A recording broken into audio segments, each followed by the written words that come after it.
Axşam ildırımla müşahidə olunan şiddətli leysan yağışları nəticəsində Başlaskı, Şin kəndlərində yığılan sular Bilədiç çayında sel yaradıb. Sel Cunut kənd yoluna gedən yolu dağıdıb. Su ötürücülərini aparıb, nəticədə kəndlə şəhər arasında əlaqə kəsilib. Xəstəsini şəhərə aparan, şəhərə əkin sahələrinə işləməyə gedən sakinlər yol dağıldığı üçün çətin vəziyyətdə qalıblar. Axşamdan yol bağlanıb, bir neçə dəfə təkrar oldu. 4 dəfə buranı düzəldiblər, icra nümayəndəsi, bələdiyyə.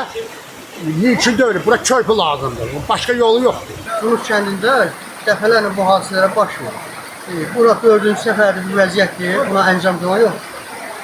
İcra orqanlarının köməyi ilə düzəldilir, şerbən tökülür, amma yüngül yağışlar yenə axır.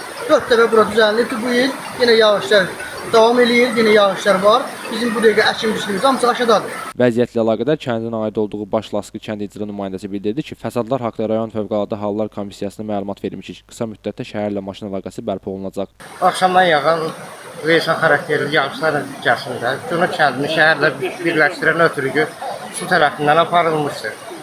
Və aidiyyatlı orqanlara məlumat verilib, yaxın saatlarda ötürücünün bərpa olunması gözlənilir.